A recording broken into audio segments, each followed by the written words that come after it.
Цанаа Анукасксын давтамаар Лондоноос мэдчихдээ. За өнөөдөр та бүхэндээ Францын алдарт салаадны амтлагч буюу French vinaigrette таны ширээн дээр авчирхаар зорж байна. За тэгэхээр энэхүү салаадны амтлагчийг болохоор ерөнхийдөө бол Франц гэж алдарсан боловч ерөнхийдөө бол Европ даяараа маш өргөн хэрэгэлдэг байгаа. За тэгээд энэхүү одоо яг энэ жорн болохоор би төлхөө ерөнхийдөө бол яг тэр classic French vinaigrette буюу ерөнхийдөө ингээд суурьтай яг салаадных нь амтлагч яг тэрний суур амтлагааных нь хүмүүс одоо хэрхэн найруулдаг яг тэр талаар би танд үзүүлэх гэж байгаа юм шиг. За тэгэхээр өнөөдөр болохоор бүгдэнд мэдээж Алиментас бол Европын албаар бол саашгүй ямар ч хоолнд нь тий. Тэгэхээр өнөөдөр болохоор бүгдэнд 6 хоолны албаг Алиментас орох нь. Тэгээд 2 хоолны халбаг улаан виноны цог red wine vinegar эсвэл цагаан виноны цог орсон ч одоо шүү дээ. White wine vinegar аль ч болно. Эсвэл зүгээр та бүхэн бас жоохон нэмгний жуус ч юм уу те айтай юм болно. Гэхдээ ерөнхийдөө бол ингээд яг гол нь ингээд нөгөө vinaigrette гэдэг чинь хүчлэлэг тийм байх хэвээр. Яг тэр утгаараа л хийж байгаа шүү. За тэгээд өнөөдөр болохоор бүгд хар перц, тэгээд цайны албах тал 70 давс, тэгээд 2.5 г байсан. Lettuce буюу 200 г салаадны навч, тэгээд тал сонгод, тэгээд тал өгөрций, 5 ширхэг гэмээр диски орсон байна. За тэгээд бүгдэнд нь 10 ширхэг үлэн помидор. За тэгээд салаадны энэ авцыг бол ерөнхийдөө бид нар чинь зүгээр классик дээр бид нар хүмүүс болгоомд гэхдээ гэртээ бүгдээр яг энэ салаадны амтлагчийг хийн гэдэг чинь маш оригинал, эрүүл мэндэд өөрсдөө тустай. Тийм учраас бүгдээр одоо хийж эхэлцгээе. За бүгдээр одоо French vinaigrette бэлтцгээе. За эхлээд бүгдээрээ давсаа хийгээд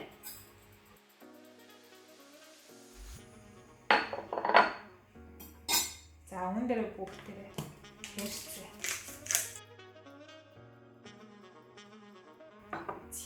Тэгээд бүгдээрээ улаан виноны цугаа хийж. Ерөн гэрт чинь яг улаан виноны цуг байвал ерөн дэжгүй шүү. Тэгээд энэ айгүй удаан хэрэглэв. За энэ дээр бүгдээрээ 2 хоолны албаг улаан виноны цуг.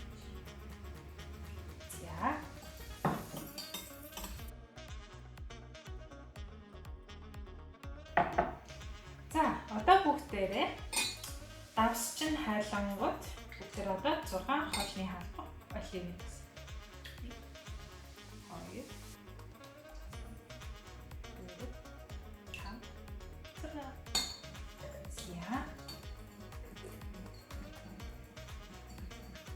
За нэг санах юм гэвэл ерөнхийдөө бол та бүхэн зүгээр ерөнхийдөө бол 3-1 харьцаатай гэж очиж тосч винегрээс 3 дахин их байна гэж 3-1 харьцаатай. Тэгэл ойлгоч ерөнхийдөө тэгэл маш анхан тэгэл давс перцтэй. Яг энэ болохоор яг нөгөө классик яг нөгөө суурьтэй яг Франц тэр нөгөө салаадны амтлагч нь ямар байх хэвээр яг тэргээр нь яг суурьаар гарч ирж байгаа. Тэгээ ерөнхийдөө бол хүмүүс нөгөө Франц салаадны амтлагчийг айгүй гिचтэй их боддөө шүү дээ. Тэр чинь бол бас нэг арай өөр энээс ингээ хаяа уудаг байгаа жоохон гिच нэмээд арай өөр амт оруулах гэж хийдэг. За өнөөдөр болохоор би та бүхэндээ зүгээр яг classic French vinaigrette те яг суур салаадны амтлагч хийж харуулж байгаа юм шүү. Тэгээд хамгийн гол нь санах зөөлөнгөө зүгээр 3-1 харьцаатай. Тэгээл болоо шүү. За одоо бүгдээрээ ингээд салаадны амтлагч маань бэлэн болчлаа. Бүгдээр одоо ногоогоо бэлтцгээе. За бүгдээрээ lettuce гэрчээ. За lettuce бол та өөрсдөө яаж ч гэрчиж болно шүү. Англид ингээд нөгөө энэ өдрийн хоолны юм дээр ингээд салаатуудаа гэрчээ.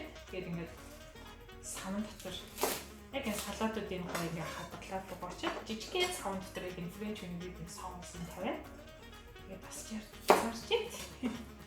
За одоо бүгдээрээ сангина гэл нарийнх гэрчээ. Өнөөрэ Франц тас хүмүүс нь хэрэг таны гэртээ нөгөө lettuce-тэй салаадны навч чинь ингээд хөргөгч чинь байгаа. Тэгээд зөвхөн ингээл сонгон байх юм бол ингээл хажууд нь сонгон тэгээд энэ навчтайгаа тэгээд энэ French vinaigrette тэгээд ингээд маш амархан энгийн салаад болж шүү. Маш хурдан тийм олон цаг гаргаад багш бодлогогүй. Зүгээр яг ерөнхийдөө бол чи ингээд хамгийн сүүр шүү дээ. Бүр хялбархан болохын тулд яг хажуугаар гоо хачир маягаар идэхин тулд зүгээр өнөөдөр бүгд бас яг бүрэн салаад идэх маягаар гэдэг утгаараа ингэж хийж байгаа юм шүү. За редиски бол ерөнхийдөө айгүй гоё жинчгэрлэг гоё амтаар өгч өгдөг юм байна. өнөөдөр өөрсдийнхөө хүснээр хичээрээ за.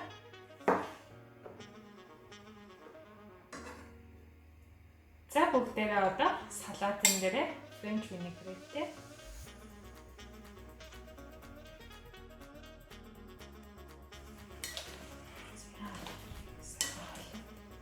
та хүмүүс давс хэрэглэхгүй гэж болно шүү. Яагаад гэвэл бүгдээрээ нөгөө улаан виноны зүг мөн сармис сонгон байгаа учраас тийм учраас заавал давс хэрэглэх юм байна гэж бодох шаардлагагүй. Энэ хүн өөрийнхөө амтан тохируулаад өөрөө яаж идмээр байгаа юм тий.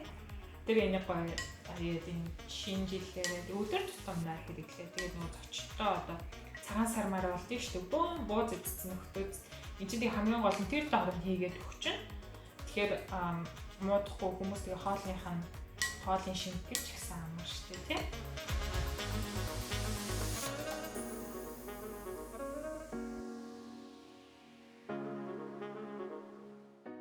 За бүгдээрээ одоо бэлэн болсон салаатаа амсаж үзье.